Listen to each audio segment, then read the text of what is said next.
Hello বন্ধুরা, সবাইকে good evening. আজকে আমার ভিডিওটা সবাই দেখতে থাকো কেমন হয়েছে। আজকে রবিবার আর আমি নিয়ে চলে এলাম চিকেন। বন্ধুরা, তোমরা চিকেন তো রান্না করো সবাই, কিন্তু আমি যে এক পদ্ধতিতে রান্না করছি তোমরা সেই রেসিপিটা ফলো করো।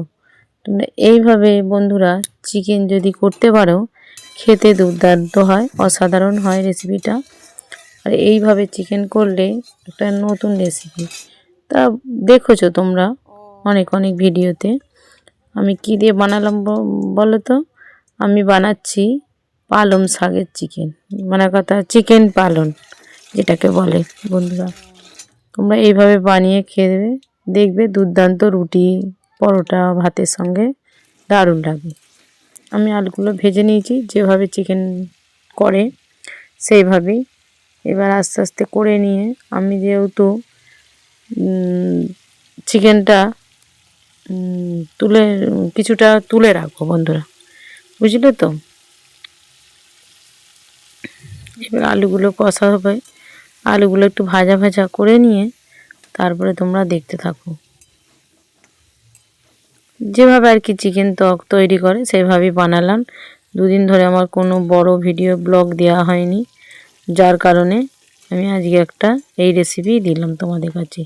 এটাও একটা শীতের দিনে নতুন রেসিপি, একটা শীতের শাক দিয়ে সুস্বাদু লাগবে খেতে। আর শাকটা হলো শরীরের পুষ্টিকর। চিকেনে তো বন্ধুরা অনেকটাই তেল মশলা আদা রসুন আছে, ওটা কোনো শরীরের উপকারিতা নয়, কিন্তু পালং শাকটা দিয়েছি, চিকেনটা খেতে দারুণ হয়েছিল, বুঝলে তো বন্ধুরা? তোমরা এইভাবে চিকেন দিয়ে চিকেন পালন করে খেয়ে দেখো, হেভি খেতে লাগে চিকেন পালংয়ের রেসিপিটা। পেঁয়াজটা আমার একটু ভাজা ভাজাই হয়ে গেছে, কড়া কড়া টাইপের, কিন্তু এর ওপরে টমেটো আর আদা রসুন দিয়ে দিয়েছি, যার কারণে পেঁয়াজটা হয়ে গেছে, নরম হয়ে গেছে। এই যে হলুদ দিয়ে দিলাম, এবার সব মশলাগুলো এক একে অ্যাড করে দেব।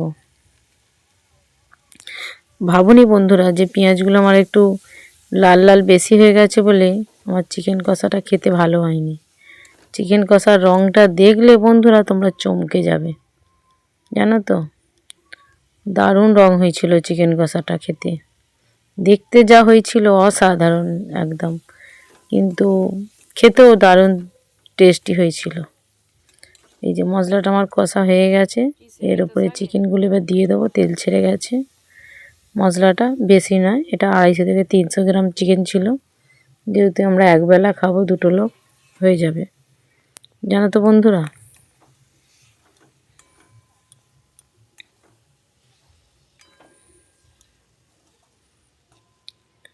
এই যে চিকেনটাকে কষিয়ে নেব, কষিয়ে নিয়ে ভালো করে কষিয়ে নিয়ে এর সঙ্গে জল অ্যাড করব আলুগুলো দিয়ে।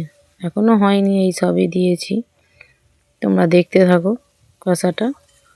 তোমরা কে কীভাবে পালং চিকেন বানাও দেখো, এইভাবে বানিও, ভালো লাগবে। আর ভালো লাগে যদি আমার ভিডিওটা। এই যে আমার কষানো রেডি, আমি একটু জল অ্যাড করে দিয়েছি যাতে তলায় আদা রসুনটা না পুড়ে যায়।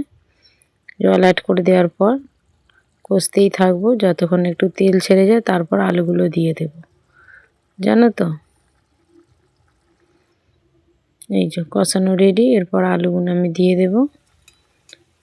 আলুগুলো দেওয়ার পর জল ঢেলে ফুটিয়ে নেব। ফোটানো হয়ে গেলে তারপর আমি কিছুটা তুলে রাখবো, জানো তো? যদি না এখন পালং শাকটা দিয়ে খেতে ভালো লাগে, কিন্তু ভেবেছিলাম আমি কিন্তু আমার খেতে ভালোই লেগেছিল, তবু আমি একটু প্লেন চিকেন তুলে নিলাম, জানো তো বন্ধুরা? অর্ধেকটা তুলে রেখেছিলাম, অর্ধেকটাতে পালংটা দিয়েছিলাম, পালং শাক বাটাটা।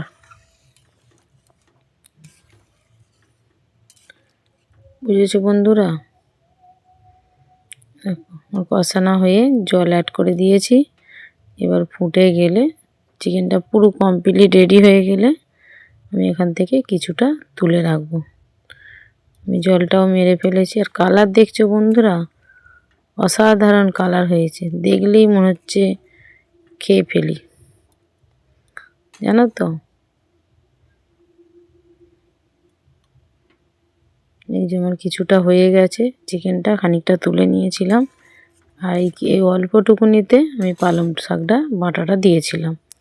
এই যে হাফটায় আমি পালং বাটাটা দিয়েছিলাম। তোমরা ভাবোনি বন্ধুরা যেটা কি বাটা দিচ্ছে রে, আবার কালারটাও চেঞ্জ হয়ে গেল। কিন্তু পালং শাক দিলে উপকারিতাই হয়। এটা পালং শাক শরীরের পক্ষে উপকার। অনেকে সেদ্ধ খায়, চচ্চড়ি তো খাই, ডালনা যেটাকে বলে। কিন্তু মাংসই দিয়ে এভাবে খেয়ে দেখো, খুব খুব ভালো লাগবে খেতে। রুটি, পরোটা, ভাতের সঙ্গে তো দারুণ লাগছিল। আমিও খেয়েছি, খেয়ে তোমাদের ঘরে তার পরের দিনে ভিডিওটা দিয়েছি। অনেক দিনের নয় বন্ধুরা, কালকে রবিবারের ভিডিও এটা, ঠিক আছে? তোমরা সবাই দেখো কেমন লাগলো, ছোট্ট একটা কমেন্ট করে আমার পাশে থেকো। সবাইকে অনেক অনেক ভালোবাসা। এইভাবে আমার পাশে থেকে আমি এগিয়ে যাব, তোমরাও এগিয়ে চলো। টাটা, সবাই ভালো থেকো, সুস্থ থেকো।